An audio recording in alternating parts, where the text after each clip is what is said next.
Cover lang yun. Good day po mga idol. Meron po tayong babaklasin na gulong ng motorsiklo. Yung bandang likod po niya.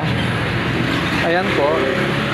Babaklasin po natin yan para mai-align natin. Dahil ramdam daw na ni sir yung customer natin, pag tumatakbo may gumigewang at the same time may UP po sa mags niya. Ayan po, babaklasin po natin yan.